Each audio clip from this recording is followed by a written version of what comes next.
Загварын нэвтрхийтэл фэшнэрийн суугт тавтан байвал та хувцсанд тааруулах гэж өөрийгөө өөрчлөх биш, өөртөө тааруулан хувцлаарай.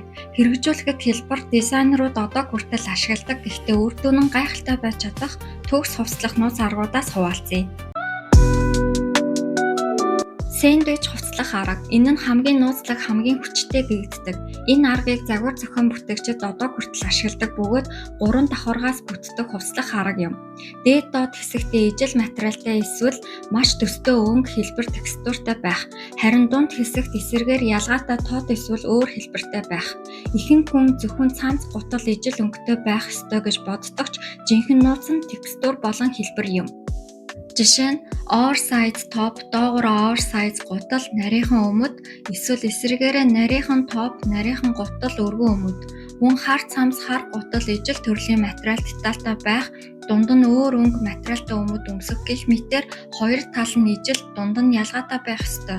Энэ арга нь бүх биеийн галбарт ажилдаг бөгөөд ингэж хувцлал тэнцвэртэй хэрнээ загварлаг харагдана. Өмд сонгоход хүндрэлтэй байдаг нэг асуудал нь өөрийн сайз ч гэсэн гоё хэсгээрээ тараад гэдэс хэсгээр шахагдаад бараг товчлогдохгүй байдаг шүү дээ.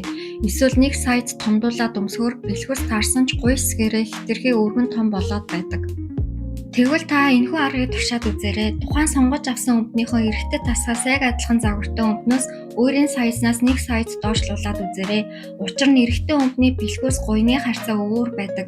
Эмэгтэй өмд бол ихэвчлэн бэлхүүс нарийн гуй ташаа өргөн зохион бүтээгдсэн байдаг учраас багахан гэдэстэй байхад л таны бэлхүүс шахагдаж эсвэл гуй суул өргөн харагдах эрсдэлтэй байдаг. Харин эрэгтэй өмд бол бэлхүүсээс гуй хүртэл илүү шулуун тэгш цэцэлттэй байдаг учраас гэдэс шахагдахгүй, гуй ташаа хэсэг өргөн томорч харагдахгүй, зөөлөн сууж бид яг таарч өгдөг. Мөн таны өвгцөг хөлний хэсэг ч илүү тэнцвэртэй харагдах болно. Мэдээж эрэгтэй өмд уртаараа таарахгүй байх хэдий ч хасуулаад өмсвөл асуудалгүй. Мөн зарим брэндүүд хөөсгүй загвар гаргадаг тул тэдгээрээ сонголтоо хийвэл илүү зүгээр байдаг. Хамгийн гоё хэсгийг тодруулах. Энэ арга нь хүний нүдийг анхаарал хаашаа чиглүүлэх вэ гэдэгт оршдог. Ихэнх эмэгтэйчүүд гэдэс буй мөр ташаа гэх мэт асуудалтай хэсэгтээ илүү анхаарлаа төвлөрүүлж тэр хэсгийг далдлах гэж оролддог. Гэтэл ингэх тусам нүд тэр хэсэг рүү улам татагдана. Тиймээс биеийнхээ асуудалтай хэсэгт анхаарал өгөхгүй, харин хамгийн сайхан хэсгийг тодотгож хувцлах. Өөрийн хамгийн гоё хэсэгтээ анхаарал татах зүйлийг нэм.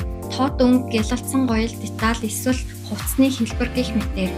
Ингэхээр нүд гоё харагдаж байгаа хэсэгт анхаарч асуудалтай хэсэг бараг анзаарагдахгүй. Ялангуяа жаахан гэдэстэй гуй өргөн талтай байвал дээд тал руугаа анхаарал хандуулж хүзүү цээж мөр дээрээ анхаарал татвал доод тал баг тодорно. Мөн таны өвгцөг ташаа хөл гоё бол доод тал руу чиглэсэн деталь сонгож хувцлах нь дээд талын асуудал анзаарагдахгүй.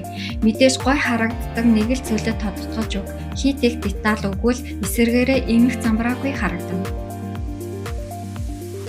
Загварын талаарх сонирхолтой баримт түүх, хэрэгтэй мэдээллийг авахыг хүсвэл subscribe дарж нэгдээрэй. Баярлалаа.